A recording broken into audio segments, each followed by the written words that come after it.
India's best learning app.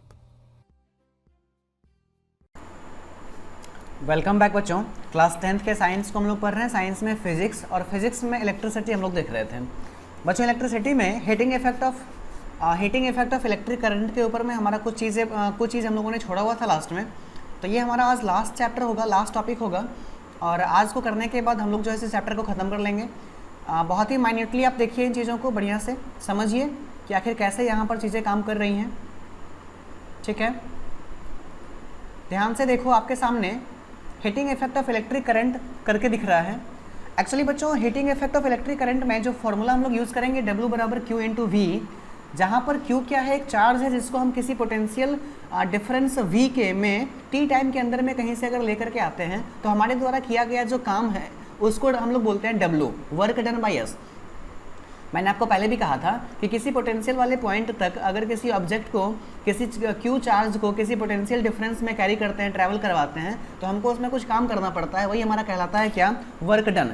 एक काम करते हैं हम लोग, इसको पहले और बढ़िया से समझते हैं, तब आपको ये चीज़ समझ में आएगा। आप नेक्स्ट हेडिंग लगाओ पहले, electric work done. Electric work done. बच्चों ध्यान से समझिए, इलेक्ट्रिक वर्क डन क्या है, ये प्रोडक्ट है किसका, पोटेंशियल डिफरेंस का चार्ज के साथ में। सिंपली आप कहोगे कि electric work done is equal to potential difference into charge, और पोटेंशियल डिफरेंस को डिनोट करेंगे V से, चार्ज को Q से, मतलब W is equal to V into Q। यही बात यहाँ पे लिखा हुआ था। बच्चों याद करो, हम लोग इससे पहले पढ़ चुके हैं कि ये जो हमारा V है, आपको याद होगा ये चीज़ कि बच्चों ये जो हमारा V है उसको हम लोग एक और तरीके से रिप्रेजेंट कर सकते थे। आपको इससे पहले मैंने दो फॉर्मूलाज लिखाया था। एक तो ऐसा कि V बराबर W बाई Q, याद है आपको, V बराबर क्या मैंने लिखवाया था, W बाई Q। और एक दूसरा फॉर्मूला मैंने आपसे लिखवाया था कि Q इज इक्वल टू, यहाँ देखो मैं लिख रहा हूँ, Q is equal to W by V। तो इन सब चीज़ों को आपस में रिलेट करिए तो एक नया फार्मूला बन करके आएगा। एक काम करते हैं, नया पेज ले लेते हैं, पहले एक बार फ्रेश लिखते हैं सब चीज़ों को। सबसे पहला अभी मैंने आपको बोला कि W is equal to V into Q, मतलब work done by us is equal to potential difference into charge. ये हमारा पहला बात हो गया। दूसरा फॉर्मूला हमने देखा कि V is equal to W by Q। ये इसी को जब हम सॉल्व करेंगे तो वो हो जाएगा सॉल्व हो करके। या फिर यहाँ से एक और बात आप कह सकते हो कि Q is equal to W by V, ये इन्हीं का फॉर्म हो गया। आपको इस बात को याद रखना है। अब उसके बाद अब आप याद करिए ओम्स लॉ। तो आप कहोगे कि अकॉर्डिंग टू ओम्स लॉ क्या कहता था, V is equal to I into R. ये तो आपको याद ही होगा, V is equal to I into R. अच्छा एक बात और आपको याद करना पड़ेगा, जब हम लोग बात कर रहे थे Q को लेकर, चार्ज को लेकर, तो यहाँ हम लोग बताते थे कि कितना इलेक्ट्रिसिटी पास हुआ, कितने टाइम तक पास हुआ। तो यहाँ भी जो है सो एक डेफिनेशन हमको मिल के आता था कि Q is equal to I into T. ठीक है ना। तो चलिए अब इसको इस फॉर्मूला में अप्लाई कर देते हैं एक वन में। तो आप लिखोगे कि W बराबर V के जगह पर आप यूज़ करो IR और Q के जगह पर आप यूज़ करो IT। जब इन दोनों को सॉल्व करके देखोगे तो ये हो जाएगा I स्क्वायर RT, यानी W बराबर वर्क डन बराबर I स्क्वायर RT। और यही जो वर्क डन है वही क्या होगा हमारा, समझिए इस बात को, लिखिए। अब उसके बाद नीचे इलेक्ट्रिक वर्क डन जो है वो क्या होता है, इलेक्ट्रिक वर्क डन जो है वो होता है हमारा I square R into T. ये बात हमको पता चला अभी थोड़ी देर पहले सॉल्व करने के बाद। अच्छा एक बात बताओ, इसमें और कुछ किया जा सकता है क्या? अगर मैं इससे कुछ और करने के लिए आपसे पूछूं तो आप एक काम कर सकते हो, आप ये कर सकते हो कि इसको लिख सकते हो यहाँ पर I और R को कन्वर्ट कर सकते हो फिर से V में, तो ये अगेन हमको पुराना फॉर्म में दे जाएगा, यानी W is equal to V square upon R और फिर इंटू टी। हमने क्या किया, I को हमने लिखा V बाई आर और I स्क्वायर को लिखा V। देखो I को हम लिख सकते हैं क्या, V बाई आर, यानी I स्क्वायर को क्या लिख सकते हैं, V square by R square. तो जब V square by R square होगा तो एक आर इससे कैंसिल आउट हो जाएगा और क्या बचेगा, V square R by T. मतलब वर्क डन का ये भी एक फॉर्मूला हो जाएगा, V square I by T. ऐसा हम क्यों कर रहे हैं बताएंगे आपको बाद में। यानी वर्क डन इलेक्ट्रिक वर्क निकालने के लिए हमारे पास दो फॉर्मूला आ गया, एक तो I स्क्वायर आर टी, एक आया हमको I स्क्वायर आर टी। ये हम तब अप्लाई करेंगे जब हमको पता चलेगा इलेक्ट्रिक करंट, रेसिस्टेंस और टाइम।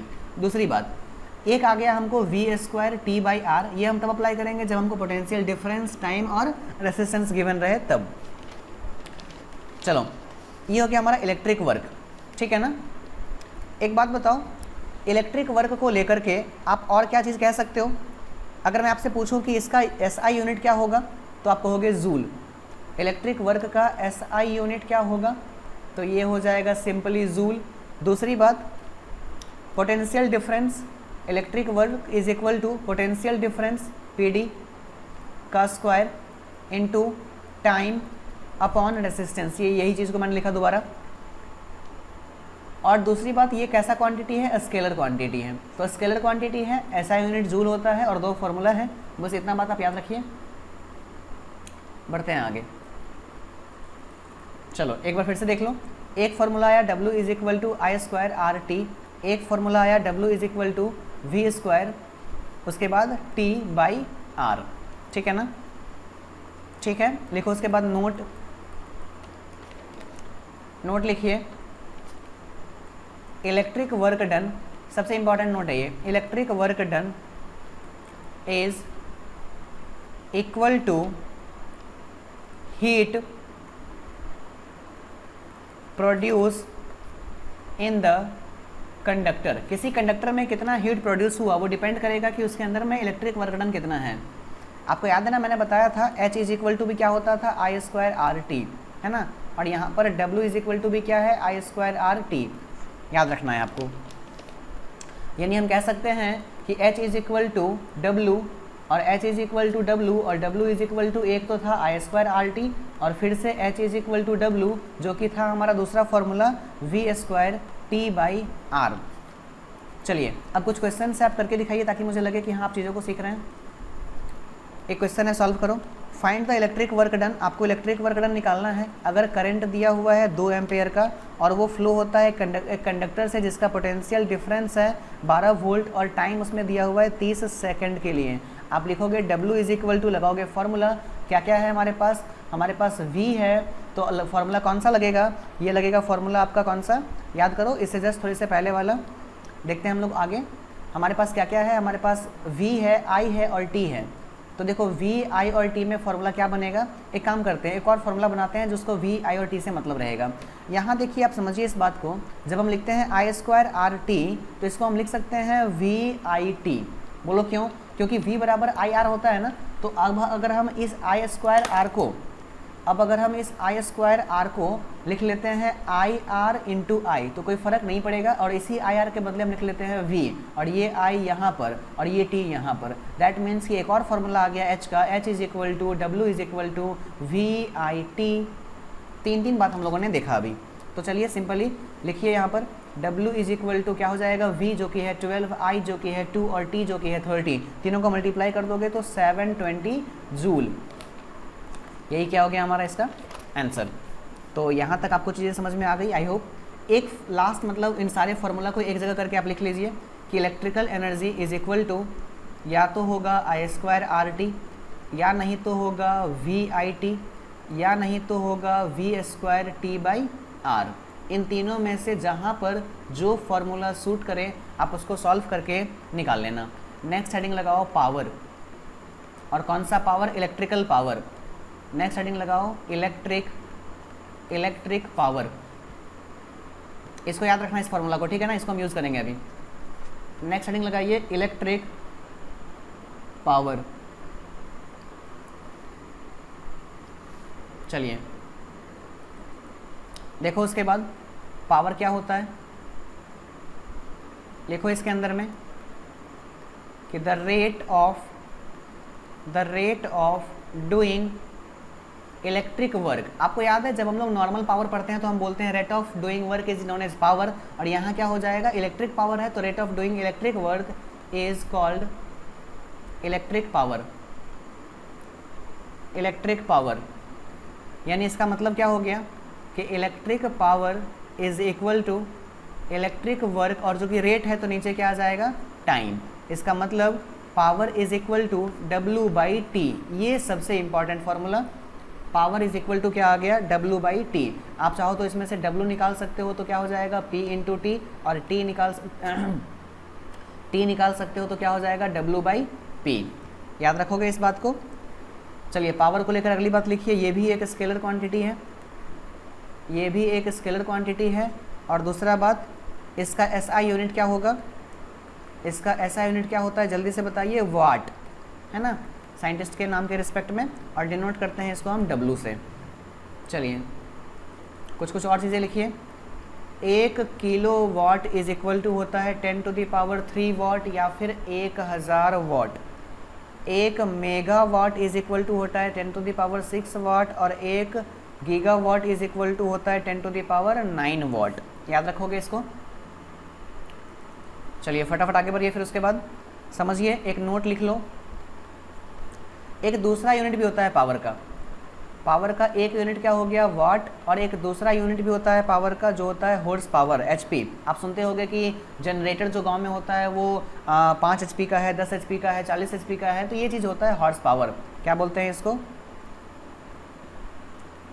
Horse power. एक डेफिनेशन रिलेशन निकाल लो कि 1 हॉर्स पावर में होता है 746 वाट। आपको ये बात याद रखना है। ये न्यूमेरिकल में सीधे पूछता है कहीं कहीं पर ऑब्जेक्टिव में कि बताइए 1 हॉर्स पावर के अंदर में कितना वाट होता है। तो सबसे पहले तो एक बात समझिए कि हॉर्स पावर हो या वाट हो, ये दोनों ही पावर के ही यूनिट हैं, ठीक है। और अगर दोनों में रिलेशन आपसे पूछा जाए तो क्या कहोगे, 1 horse power is equal to 746 watt, ठीक। चलो अब कुछ देखते हैं फिर से अपना फॉर्मूला। तो हमको याद है W बराबर I²RT, हमको याद है W बराबर VIT, हमको याद है W बराबर V²T/R, इतना तो याद है। पावर बराबर क्या होता है, W/T होता है। तो ये सब एक एक करके पुट करो। जब ये वाला पुट करोगे तो क्या लिखोगे, I²RT/T, दैट मीन्स कि I²R, मतलब पावर का पहला फॉर्मूला मिला I²R। जब ये पुट करोगे तो क्या लिखोगे, power is equal to VIT/T, TT cancel हो गया, तो दूसरा फार्मूला पावर का मिला V/I। जब ये फार्मूला पुट करोगे पावर का तो power is equal to V²T/R upon T, TT cancel, तो यहाँ पावर हमको मिलेगा कि V²/R। क्या मिलेगा, V²/R। समझ में आया। चलिए इन चीज़ों को लिख लीजिएगा। जब पावर हमसे पूछेगा कभी कभी तो हम इस फार्मूला को यूज़ करेंगे, इलेक्ट्रिक वर्क पूछेगा तो इस फार्मूला को यूज़ करेंगे। यहाँ ये दोनों ही इस आज के पूरे लेक्चर में ये इंपॉर्टेंट तीनों और ये तीनों इंपॉर्टेंट, नोट करो इसको। चलिए अब अगर हमसे पूछा जाएगा कि डेफिनेशन ऑफ इलेक्ट्रिक पावर तो क्या कहोगे, rate of consumption of electrical energy is electrical power. Rate of consumption क्यों, क्योंकि पावर इज इक्वल टू क्या होता है, इलेक्ट्रिकल एनर्जी अपॉन टाइम। समझ में आ रही है बात। पावर इज इक्वल टू क्या होता है, W/T। W क्या है, इलेक्ट्रिकल एनर्जी है, और T क्या है, टाइम है।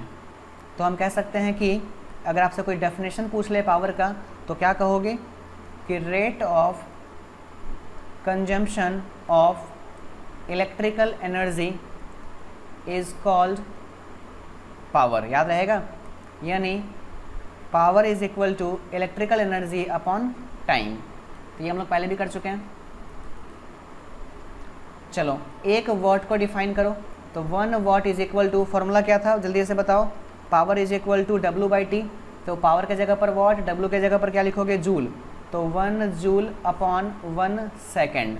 समझ में आ गया। 1 वाट को कैसे डिफाइन करेंगे, 1 जूल पर सेकेंड से, ठीक है। लिख ही लो इसका डेफिनेशन, लिखो डिफाइन 1 वाट। 1 वाट को डिफाइन करिए, लिखिए इसके नीचे इफ़ एन,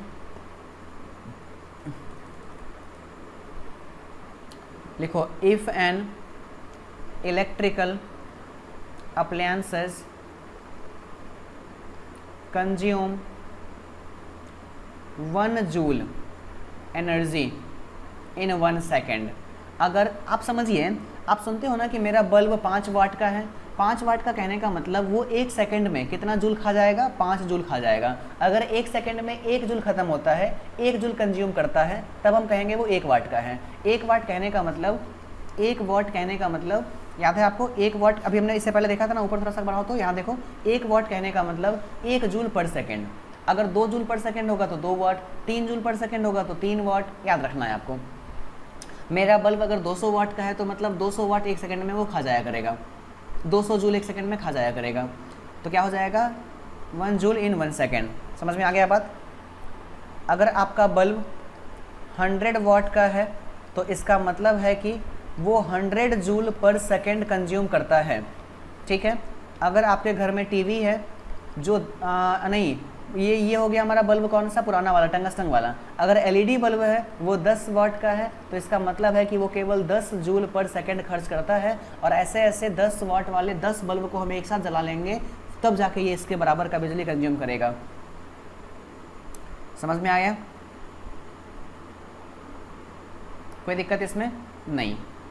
अब चलिए, आपके घर में जो बच्चों आप लोग देखते होंगे कि तुम्हारे घर में फ़ैन है, टीवी है, पंखा है, कोई भी चीज़ है, तो उसके ऊपर में लिखा हुआ रहता है वोल्ट, पावर। तो देख देख के कभी कभी मन होता होगा ना कि क्या चीज़ है ये, उसको समझते हैं बढ़िया से। हेडिंग लगाओ, power rating, power rating of electrical devices. समझिए, अगर एक इलेक्ट्रिकल डिवाइस 60 वाट का है और 220 वोल्ट का है, तो इसका मतलब क्या है? इसका मतलब है कि 60 वाट कहने का मतलब 60 जूल पर सेकेंड वो ख़त्म कर देगा। ठीक है, और साथ में 220 वोल्ट कहने का मतलब पोटेंशियल डिफरेंस उसको कितने का नीड होगा, 220 वोल्ट का। यानी 220 वोल्ट के पोटेंशियल डिफरेंस पे जब तुम उसको लगाओगे तो वो 60 जूल बिजली पर सेकेंड खर्च करेगा। अगर किसी इलेक्ट्रिकल अप्लायंसेस पे 600 वाट और 220 वोल्ट लिखा हुआ है तो। समझ में आया बात? ठीक है ना। पोटेंशियल डिफरेंस होता है मतलब उतना उसको वोल्टेज चाहिए। अगर ये वोल्टेज हाई है तो इसका मतलब है कि कम पे नहीं चलेगा, अगर ये लो है तो फिर कम पे भी चलेगा। इसको आपके बिजली कंजम्पशन से मतलब नहीं है, कंजम्पशन से मतलब किसको है, इसको। तो आपको किसी भी अप्लायंस को खरीदते समय दोनों ही चीज़ ध्यान देना है, उसका वाट कम हो और उसका वोल्टेज भी कम रहना चाहिए। क्योंकि अब बहुत ज़्यादा वोल्टेज, हालांकि वोल्टेज का तो कोई पंगा नहीं होता है हम लोग को, शहर में जब हम लोग रहते हैं तो आपके घर में तो हमेशा ही लगभग 220 वोल्ट प्लस ही चीज़ें रहती हैं, तो वोल्टेज का तो इशू होता ही नहीं है। आप मेनली वाट पे ध्यान दोगे, वाट कम होना चाहिए। चलिए क्वेश्चन लिखिए।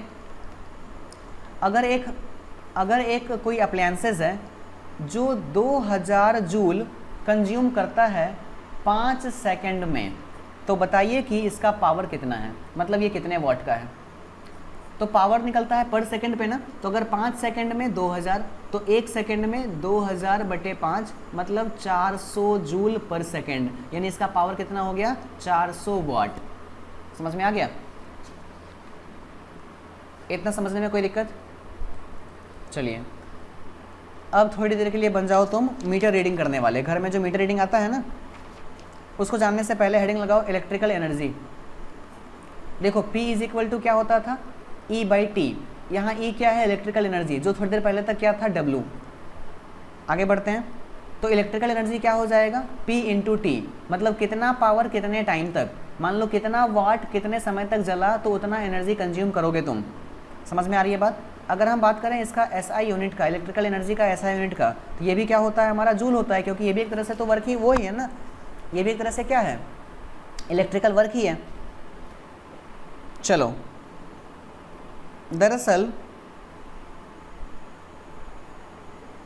दरअसल हम लोग जो अपने डे टू डे लाइफ में बिजली का बिल भरते हैं उसमें हमारा यूनिट आता है, और वो यूनिट जो होता है, एक यूनिट बराबर होता है 1 किलो वाट आवर के। समझ में आ रही है बात? मतलब देखो, यहाँ से वाट और यहाँ से टाइम, तो वाट और टाइम को मल्टीप्लाई कर लोगे एनर्जी बनेगा। मतलब कितना एनर्जी तुम कंज्यूम करें वो डिपेंड करेगा कि कितना किलो वाट तुमने कंज्यूम करा पर घंटे के हिसाब से, उसको मल्टीप्लाई कर दोगे वो बनेगा 1 यूनिट। अगर तुम्हारा बिजली बिल 5 यूनिट का आ रहा है तो इसका मतलब है कि तुम 5 किलो वाट आवर खर्च कर दिए। समझ में आ रही है बात? हम लोग इसको भी निकाल के भी देखेंगे थोड़ी देर के लिए, ध्यान से समझो। 1 किलो वाट आवर का मतलब क्या होता है कि 1 किलो मतलब 1000 वाट, और कितने देर तक, 1 घंटे तक ना, दैट मीन्स 3600 सेकेंड तक। 1000 वाट 3600 सेकेंड तक जलेगा, तो वही कहलाएगा हमारा 1 किलो वाट। और उसको हम लोग कमर्शियल लैंग्वेज में क्या बोलेंगे, 1 यूनिट। क्या बोलेंगे उसको, 1 यूनिट, या फिर 1 BOT। इसी को कहा जाता है 1 BOT। BOT का मतलब क्या होता है, bound of trade, bound of trade unit. मतलब व्यापार करने के लिए, बिजली के खरीद और बिक्री के लिए हम लोग यूनिट का यूज़ करते हैं। ठीक है, चलिए एक लास्ट टॉपिक फटाफट से कर लो। कैलकुलेशन